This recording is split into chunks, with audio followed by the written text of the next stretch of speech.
Hold on to your TikTok feeds, because the latest livestream drama just swerved straight into headline territory.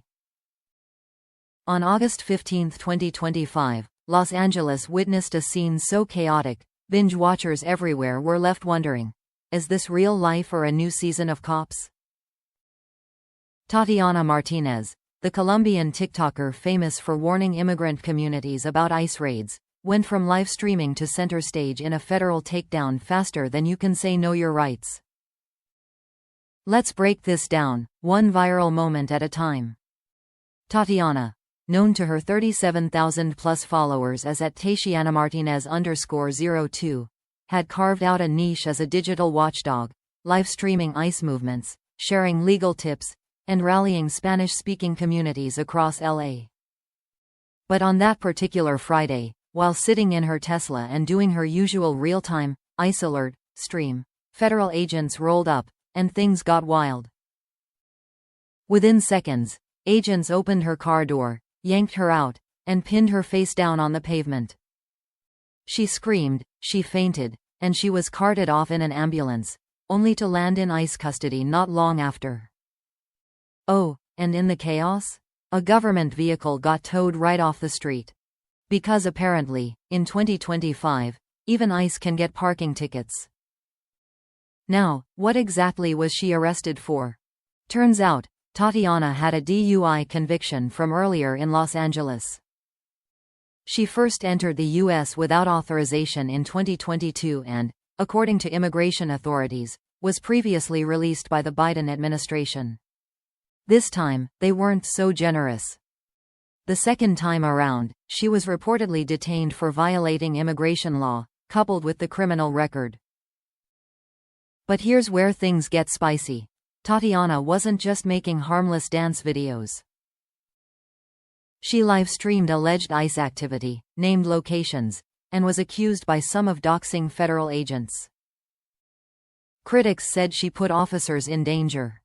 Her supporters said she was holding the system accountable. One woman's public service is another agency's national security concern, apparently. Naturally, the internet exploded.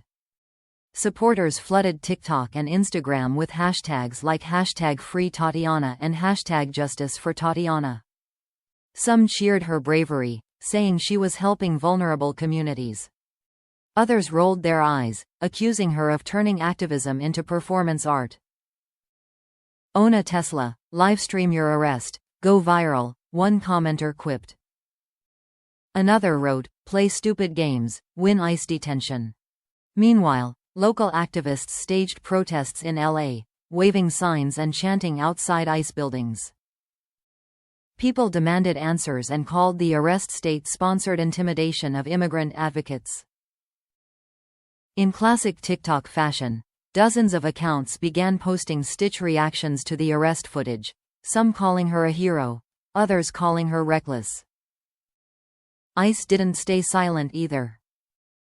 They released a statement saying she had been medically evaluated and was now being held in a detention facility, pending removal proceedings. Their tone? Direct, unapologetic, and just a little smug. They emphasized her criminal record and previous release under a catch-and-release policy, a not-so-subtle dig at the current immigration stance of the Biden administration. By August 20, Tatiana remained in ICE custody. Her social media channels were quiet. Her supporters were loud. The hashtags kept climbing, petitions rolled in, and memes, yes, even memes, began circulating about TikTok versus ICE. One viral post jokingly captioned her arrest footage with, "Pav, you forgot to turn off the live before they grabbed you." In the end, Tatiana's story has all the ingredients of a modern American saga: immigration politics, viral fame, livestream chaos, and a country still deeply divided over what justice looks like. She may have started as just another TikToker with a cause, but now she's become a digital symbol of resistance, or a cautionary tale, depending on which side of the comment section you're on. Because in 2025, borders aren't just patrolled, they're streamed. And resistance doesn't always look like protest signs and marches. Sometimes, it looks like a phone on a dashboard, a follower count in the tens of thousands, and a livestream that ends with a pair of handcuffs.